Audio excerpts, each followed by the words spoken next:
My sister called me the nanny to impress her rich in-laws, so I took back every dollar and left her with a broken engagement. Alright guys, I'll try to keep this somewhat brief, but there's a lot of BS to unpack here. I, 28 female, have been sitting here for like 2 hours trying to figure out if I'm actually the bad guy in this situation. I'm pretty sure I'm not, but my family is blowing up my phone telling me I'm Satan incarnate. So here we go. Some background info you need to know. I have vitiligo. If you don't know what that is, it's where patches of your skin lose pigment so you get these random white spots. Mine is mostly on my face, around my eyes, forehead, and some on my cheeks. I've had it since I was 12, and while I'm mostly cool with it now, it definitely made growing up in my appearance-obsessed family a living hell. Speaking of my family, they're basically a walking, talking Gap commercial. My sister Diane, 32 female, has always been the golden child. She's got that Instagram model look, was homecoming queen in high school, college cheerleader, the whole damn package. My brother Kevin, 30 male, is the successful businessman type who drives a car that costs more than my yearly salary. And then there's me, the youngest with the skin condition. My mom still can't say vitiligo without looking like she swallowed a lemon. My parents spent thousands on treatments when I was younger, not because they were concerned about my health, but because they were embarrassed to have a daughter who didn't fit their perfect family aesthetic. Family photos were a nightmare. They'd either make me wear a ton of makeup or position me in the back where my spots wouldn't be as noticeable. Real confidence-building stuff, you know. Despite all that fun childhood trauma, I actually turned out pretty decent. I've got a good job as a marketing manager at a tech company, my own apartment in a decent part of town, and enough savings that I've been comfortable. So comfortable, in fact, that when Diane got engaged 3 months ago to this rich dude named Jake, I stupidly agreed to help her with some of the wedding expenses. See, Jake comes from serious money, like vacation homes in 3 countries kind of money, and Diane, being Diane, wanted to pretend she was on his level. Only problem, her boutique retail job doesn't exactly pay the big bucks, so she came to me all teary-eyed about how she needed to match Jake's contributions for the wedding, or his family would think she wasn't good enough, and like an absolute clown, I fell for it. I was covering her deposits for the venue, photographer, catering, and some other stuff. That's a lot of cash for someone whose sister can barely remember to tag me in family posts on Facebook. The red flags were there from the beginning, but I ignored them because, well, family, right? I've met Jake exactly twice in the 6 months they've been together, both times at family events where Diane kept accidentally seating me at the opposite end of the table from him. When I tried to join conversations he was in, she'd suddenly need my help with something in another room. Subtle as a brick to the face, I figured she was just being her usual spotlight-hogging self. Diane has always treated me like an accessory rather than a sister. When we were kids and people would ask about my vitiligo, she'd jump in with, "It's not contagious," before I could even open my mouth. In high school, she told her friends I was adopted, so they wouldn't think her perfect genes could possibly produce something like me. College was a relief because I finally got away from her for a while. So when Diane called me last week insisting that I come to this fancy dinner with Jake's family, I was surprised but kind of hopeful.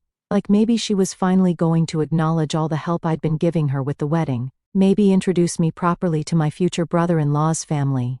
Stupid, I know. I actually put effort into getting ready for this dinner. Spent like an hour on my makeup, not covering my vitiligo completely. I stopped doing that years ago, but evening out my skin tone. Wore this nice dress I'd been saving for a special occasion. Even got my hair done. I pulled up to this super fancy restaurant downtown where Jake's parents had reserved a private room, and I was feeling pretty good about myself. The moment I walked in, I knew something was off. Diane barely looked at me. My mom gave me that tight smile she uses when she's annoyed about something but trying to be polite. And my dad was doing that thing where he pretends to be super interested in the menu so he doesn't have to talk to me. Jake's mom, this tall blonde lady dripping in diamonds, came over and introduced herself, looking confused as hell. "And you are?" she asked, like I was some random person who'd wandered in off the street. Before I could answer, Diane swooped in like a vulture.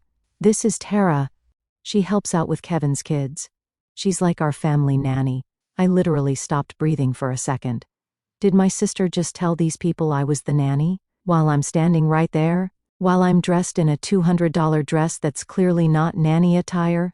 While I've been bankrolling half her wedding? I opened my mouth to correct her, but my mom shot me that "Don't you dare make a scene" look she's perfected over the years. Jake looked a little confused but didn't say anything. His dad just nodded and moved on, clearly not interested in the help, but it got worse when it was time to sit down. There was this small table set up in the corner where Jake's little cousins or nieces or whatever were sitting. My mom put her hand on my shoulder and said, "Tara, why don't you sit over there? You could help keep an eye on the children." I looked at the main table, all fancy with the good china, wine glasses and candles. My parents, Kevin and his wife, Diane and Jake, and his entire family were all sitting there. But apparently there was no room for the sister with the spotted face. So there I was, stuck at the kids' table like I'm in some bad 90s comedy movie. The little girl next to me kept asking if she could touch the white parts of my face, while her brother was flicking peas across the table. Meanwhile, at the grown-up table, my sister was laughing at everything Jake's dad said like he was Dave Chappelle or something.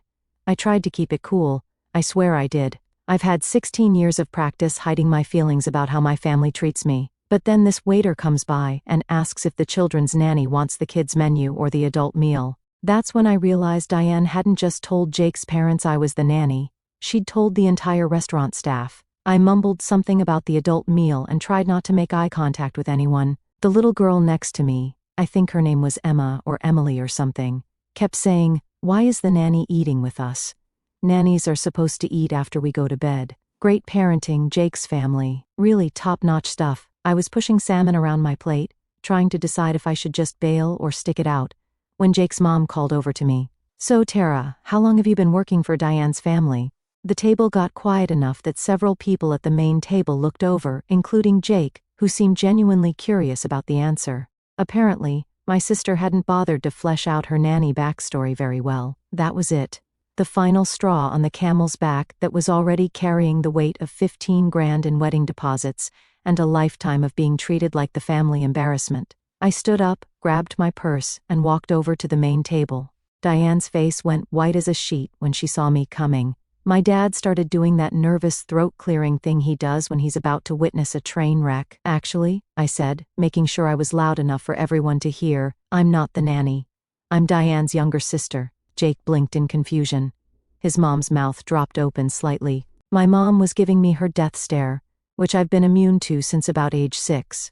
"I'm the sister who paid the $5,000 deposit for your wedding venue," I continued, looking directly at Diane now, "and the $3,200 for the catering, and the $2,800 for the photographer, and the $1,500 for the flowers, and the $2,500 for the DJ." The table went dead silent. You could have heard a mouse fart in that room. Jake was looking at Diane like she'd suddenly grown a second head, which honestly would have been less shocking than finding out his fiancée had a secret sister she was passing off as household staff. "What is she talking about?" he asked her, his voice all quiet and dangerous-like. Diane did this fake laugh that sounded like a dying hyena.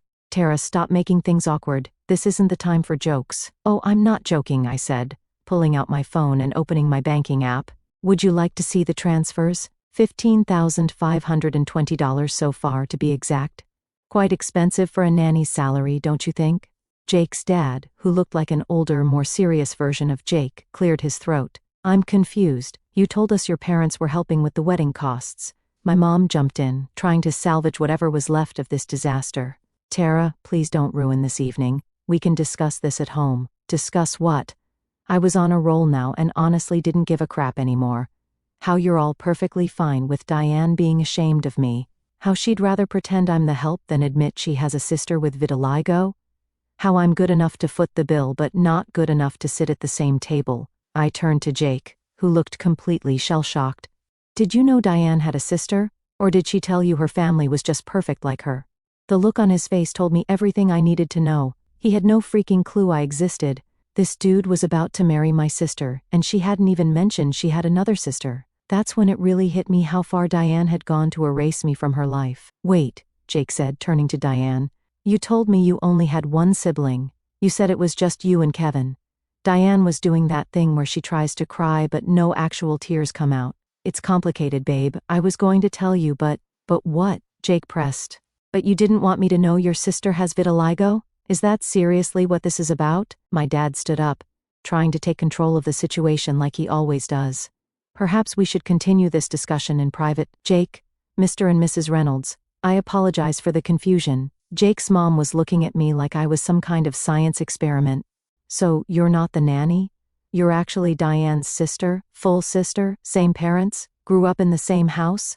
I confirmed. I've just got the family defect they don't like to talk about. I gestured to my face. My mom gasped, like I dropped an F-bomb in church. Tara, that is not how we raised you to speak. I let out a laugh that was probably a bit too loud for a fancy restaurant. No, you raised me to hide in the background and pretend I don't exist whenever company comes over. Well, I'm done with that. I'm also done paying for Diane's fantasy wedding to a guy who didn't even know I was alive until 5 minutes ago. I looked at Jake, who was still staring at Diane like he was seeing her for the first time. You seem like a decent dude. You might want to ask your fiancée what else she's been lying about. Then I grabbed my coat from the back of the kiddie chair I'd been sitting in. I'm leaving, and I'm taking my money with me. Kevin finally decided to speak up. Come on, Tara. You're overreacting. Just sit down, and we can talk about this. I didn't respond, just walked out, ignoring my parents calling after me. I could hear Diane starting to cry for real as the door closed behind me, which gave me a tiny bit of satisfaction. That sounds mean, but after what she pulled, she deserved a lot worse than some tears at dinner. Once I got to my car, I had to just sit there for a minute because my hands were shaking so bad I couldn't even put the key in the ignition. I don't think I've ever been that angry in my entire life. I've put up with so much crap from my family over the years. The helpful suggestions about makeup to cover my vitiligo, the way they'd position me in the back of photos, the constant comparisons to Diane. But this was a whole new level. She straight up erased me from her life while still taking my money. Who does that? It took me about 5 minutes of deep breathing before I could trust myself to drive without crashing into something. By that time, my phone was already blowing up. The first text was from my mom. How could you embarrass your sister like that? You need to come back inside and apologize right now. Then Kevin, WTF, Tara? You're acting crazy. Get back in here before you make things worse. My dad, this behavior is unacceptable. We raised you better than this. There were like 6 more messages, all saying basically the same thing. I was the problem, not Diane's lying or my parents going along with it. Not one of them thought what she did was wrong. Not one. I scrolled through the texts, getting angrier with each one. Then it hit me. I was still holding all the cards here. Or rather, all the cash. If they wanted to treat me like I didn't exist, fine. My money wouldn't exist either. I called the wedding venue and requested to cancel my sister Diane's wedding on June 12th. I made similar calls to the catering company, the photographer, the florist, and the DJ. Each one was super nice about it, probably because they deal with wedding drama all the time. One of them even said, "Family weddings are the worst, hon. Hope it works out." By the time I was done, I had effectively erased Diane's entire wedding, all while sitting in my car outside the restaurant where she was still probably fake crying to Jake's family. The petty part of me wanted to walk back in just to see the look on her face when the venues started calling her about the cancellations, but I'm not that much of an asshole. Instead, I sent one text to the family group chat. Just canceled all the wedding reservations I paid for. Don't ask your nanny to fund your fake perfect life. Then I blocked all their numbers. Every single one. I drove home in this weird state of mind, half super satisfied with myself, half terrified about what I'd just done. I slept like garbage that night, waking up every couple hours thinking I heard my phone even though I'd turned off all notifications. By morning, I'd convinced myself that maybe I'd overreacted. Maybe I should have just pulled Diane aside and talked to her privately, instead of blowing everything up in front of Jake's family. Then I checked my email, since I couldn't check texts with everyone blocked, and saw a message from Diane. The subject line was, "How could you," in all caps, real mature. It was a long, rambling email about how I'd humiliated her in front of Jake's family. She'd had to do damage control all night, how Jake was asking questions now, and it was all my fault. The last line was what really got me. You could have just worn more makeup if you were so worried about how you look. And there it was. The real issue, right out in the open. It wasn't about me being jealous or dramatic or overreacting. It was about my vitiligo. It always had been. Diane was embarrassed by me, by my face. Embarrassed enough to pretend I wasn't even related to her. I deleted the email without responding. There was nothing left to say. I called in sick to work for the next 2 days. I just couldn't handle the thought of going in and pretending everything was normal when my entire family had just shown me exactly how they felt about me. Plus, I was pretty sure Diane would show up at my office if I didn't answer her calls, and I really didn't need that drama in my workplace. On the second day of my self-imposed exile, my doorbell rang around noon. I figured it was probably a package delivery, so I didn't bother to check the peephole before opening the door. Big mistake. Standing there, looking like he hadn't slept in days, was Jake, Diane's fiancé, or maybe ex-fiancé. I wasn't sure where things stood at that point. He had this intense, almost angry look on his face that made me take a step back. Is it true? He demanded without even saying hello. About the money? About being her sister? I leaned against the door frame, suddenly exhausted by all of it. Yes, every word. And you're really her sister? Not some distant cousin or family friend she grew up with? Full sister. Same parents. Grew up in the same house, I confirmed for what felt like the millionth time. I've known Diane her entire life, which is why I was stupid enough to help her in the first place. He ran his hand through his hair, looking completely lost. She told me she was an only child until Kevin came along when she was 2. She never mentioned you, not once in 6 months. That hurt more than I expected it to. I knew Diane was embarrassed by me, but to completely erase me from her history? Well, now you know why, I said. Just to my face. I don't exactly fit the perfect image she's trying to sell you. He stared at me for a long moment, and I braced myself for some comment about my skin. Instead, he said, my aunt has vitiligo. So does my little cousin Mia. Did Diane seriously think I'd care about that? I just shrugged, but inside I was screaming. All this drama, all this pain, and Jake wouldn't have even cared about my condition. Do you want to come in? I offered, suddenly realizing we were having this whole conversation in my doorway. I've got coffee or something stronger if you need it. The conversation I was about to have with Jake would blow up whatever was left of Diane's perfectly crafted fake life, and honestly, I couldn't wait. I let Jake into my apartment, feeling weirdly self-conscious about the mess. I hadn't exactly been in a cleaning mood the past couple days. There were takeout containers on the coffee table, and a blanket nest on the couch where I'd been sleeping because I was too depressed to make it to my bedroom. Sorry about the disaster zone, I muttered, quickly grabbing some empty cups. Wasn't exactly expecting company. Trust me, this is nothing, Jake said, looking around. You should see my place right now. I made us both coffee, and we sat down at my tiny kitchen table. There was this really awkward silence for a minute, like neither of us knew where to start this messed up conversation. So I finally said, I'm guessing Diane has a different version of what happened at dinner. Jake let out a short laugh that didn't sound happy at all. Yeah, you could say that, according to her, you've always been jealous of her relationship with the family. And you made up the whole thing about paying for the wedding to embarrass her in front of my parents. I nearly choked on my coffee. Wow, that's creative. She said you've had mental health issues for years because of your skin condition, and the family usually just goes along with your episodes to keep the peace. Mental health issues? Episodes? Are you freaking kidding me? My hand was shaking so bad I had to put my mug down before I spilled coffee everywhere. I'm a marketing manager at FinTech Solutions. I have a 401k and a 5-year plan. I haven't had an episode in my life. Jake was studying my face, but not in that uncomfortable way people sometimes do when they're staring at my vitiligo. He was looking at me like he was trying to figure something out. I didn't believe her, he said quietly. Something felt off about the whole story. That's why I came to hear your side. I pulled out my phone and opened my banking app. Here, see for yourself. I handed him the phone, showing all the payments I'd made for wedding stuff. Check the dates. Check the amounts. I've got receipts too if you want to see them. He scrolled through, his face getting more serious with each swipe. $15,000. Jesus, Tara. Yep, 15 grand so my sister could pretend to be as rich as you. I took my phone back. And the best part, she hasn't even thanked me once. Not a single, hey, thanks for dropping thousands on my wedding text. Nothing. Jake was quiet for a minute, just staring at his coffee. It's not just the money thing, he finally said. It's the lying. She told me her family was just her parents, Kevin, and his wife. She showed me family photos. I'm assuming ones you weren't in or were cropped out of. Sounds about right, I said. She told me she went to UCLA and graduated with honors in business. She said she's a marketing director at a boutique agency and makes 6 figures. He looked up at me. Is any of that true? I felt a weird mix of satisfaction and sadness. She dropped out of community college after a year and a half.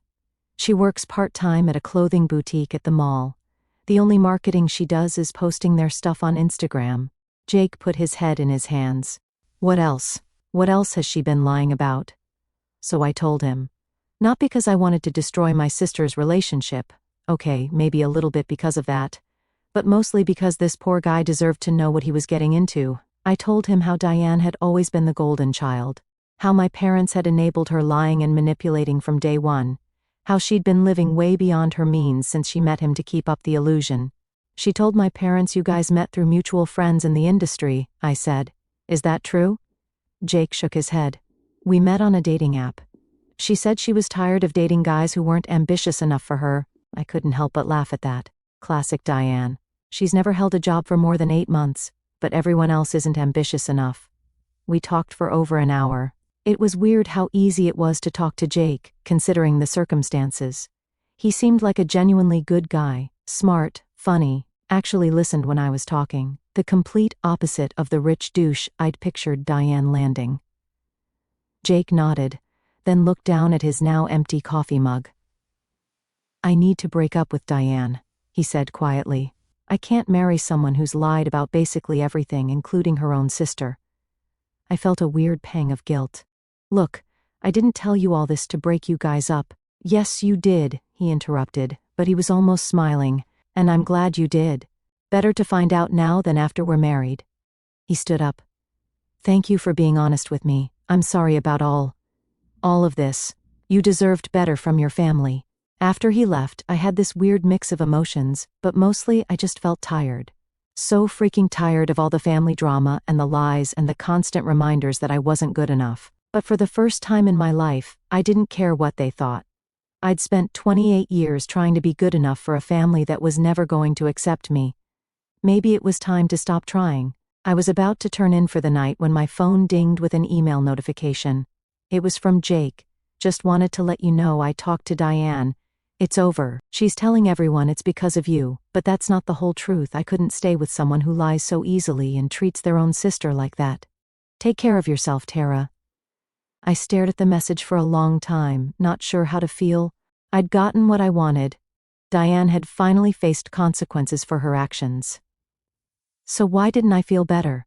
The answer came in the form of another email notification, this one from my mom with the subject line, "You've gone too far this time." I didn't bother to read it, just deleted it without responding. There was no point. They were never going to admit that Diane was anything less than perfect. Never going to acknowledge how badly they'd hurt me. I was officially done with all of them. I woke up the next morning to pounding on my door. I stumbled out of bed, still half asleep and wondering if the building was on fire or something.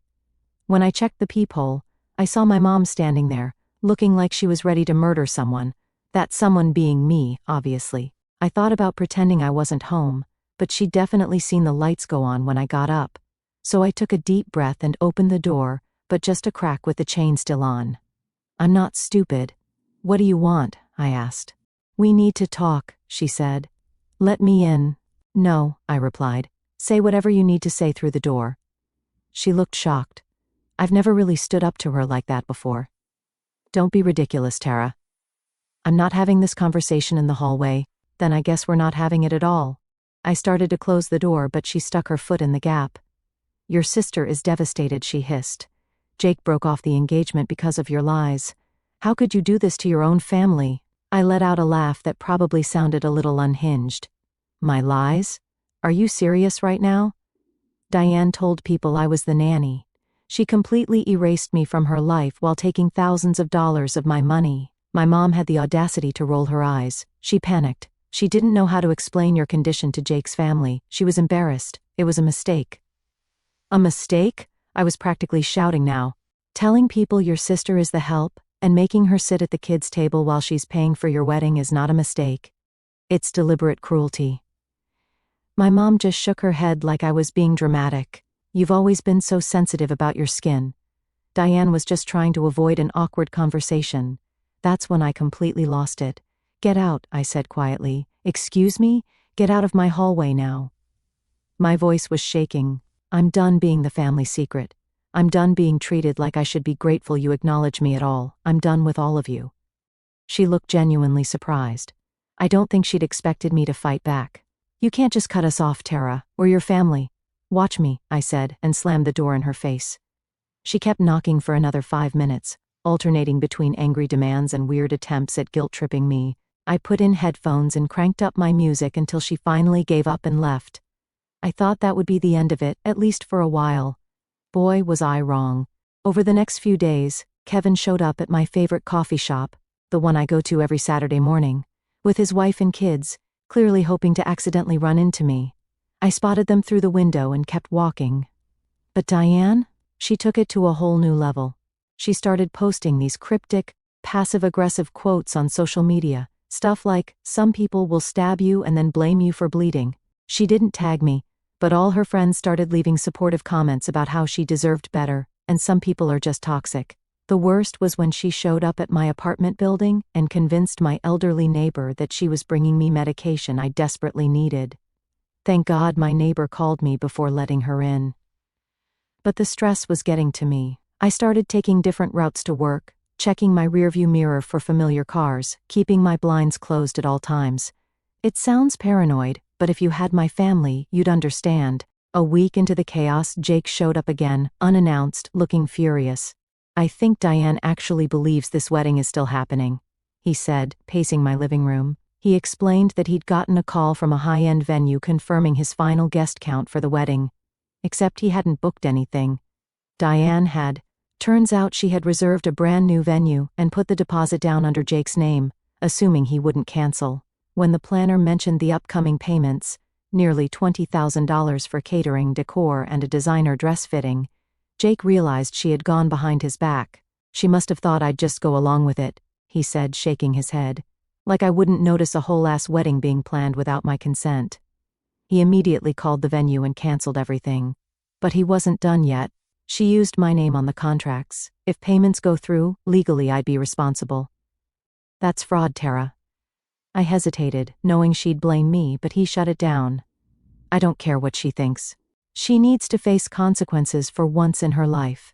After he left, I sat on my couch for a long time, thinking about how quickly everything had spiraled out of control.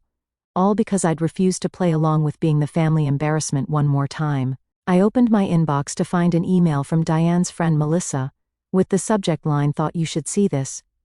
Inside was a screenshot of a private Instagram story Diane had posted.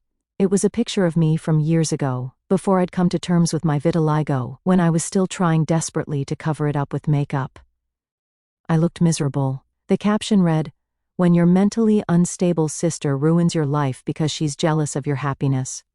Some people are just born toxic." She'd tagged a bunch of mental health advocacy accounts, positioning herself as the poor suffering family member dealing with my issues. The comments were full of people offering support and telling her what an amazing person she was for putting up with me for so long. I felt sick to my stomach. This wasn't just Diane being petty or spiteful. This was a calculated attempt to destroy my reputation, to make me the villain in her story. And the worst part, people were believing her. I picked up my phone and dialed the number of the one person I thought might actually be able to help me deal with this nightmare. "Hey Jake." I called Jake about Diane's social media smear campaign. She was telling everyone I was mentally ill and obsessed with ruining her perfect life. "She's setting up a narrative," Jake said. "If she can convince everyone you're unstable, it makes it easier to claim I'm filing fraud charges because you manipulated me." "What should I do?" I asked. "People are starting to believe her. Document everything. I'm meeting my lawyer this afternoon about the credit card fraud. You should come. This is getting into defamation territory." That same day, HR called me in for an urgent meeting. Turns out my parents had contacted my workplace, claiming I was psychologically unfit to do my job. They'd sent screenshots of Diane's posts and a formal letter expressing grave concerns about my mental state. Luckily, I had a good track record with the company. I showed them the evidence of Diane's lies and explained I was meeting with a lawyer that afternoon. They were understanding but warned me to keep them updated if the situation might affect my work. I was shaking with rage when I met Jake at the lawyer's office. My parents tried to get me fired.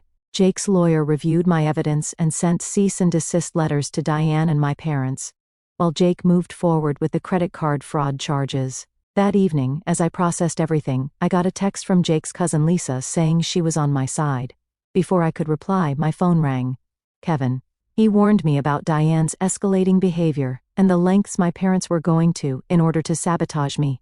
I immediately changed my locks and stayed at Jake's place while the legal process unfolded. The cease and desist letters worked. Diane deleted her posts, and my parents scrambled to do damage control, but Jake's fraud case moved forward, with proof of over $20,000 in unauthorized charges. 10 days later, my mom emailed, asking to resolve things as a family without lawyers or police. Jake and I met my parents at a public coffee shop. I told him to come as my witness. We wanted to talk about finding a way forward, my dad said. These legal actions are going to tear this family apart. The family was already torn apart, I replied. You chose Diane over me. You always have. You made me feel ashamed of my vitiligo from the moment I was diagnosed. The only difference now is that I'm finally standing up for myself. We just wanted to protect you, my dad said weakly. We didn't want people to judge you. The only people who ever treated me differently were you, I shot back. My vitiligo doesn't make me less than anyone else. The problem was never my skin, it was your shame about it. My mom eventually admitted they'd made mistakes, but their apology wasn't enough after everything they'd done. What do you want from us? My dad asked. A public apology from all of you acknowledging the lies, a retraction letter to my company, and I want you all to get therapy to understand why you thought treating me like this was okay. My parents balked at a public apology and asked if I'd drop the legal actions if they agreed. I told them the defamation case depended on their future behavior, but the credit card fraud was Jake's decision, not mine. I'm not dropping the charges, Jake confirmed. Diane committed a crime. My parents seemed deflated. They'd expected to say sorry and have everything go back to normal. We'll think about it, my dad said. But Tara, please reconsider. We're still your family. No, I simply replied. 2 weeks later, my parents actually posted the public apology and sent a retraction to my company.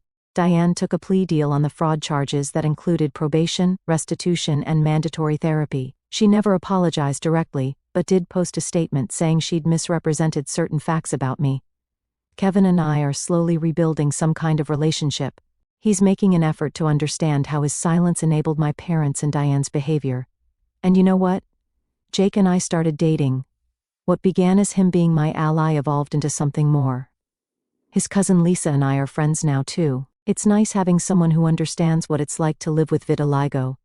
I still have days where I'm angry about everything my family put me through, but mostly I'm grateful I finally found the courage to stand up for myself. So sometimes it takes hitting rock bottom to realize you deserve better. Edit, thanks for all the support. Some updates. 1. Jake and I moved in together and things are going great. 2. My parents joined a support group for families of people with visible differences and are making an effort. 3. Diane completed probation and keeps a low profile now. 4. I keep firm boundaries with all of them, but the drama has finally settled. Sometimes standing up for yourself really does change everything.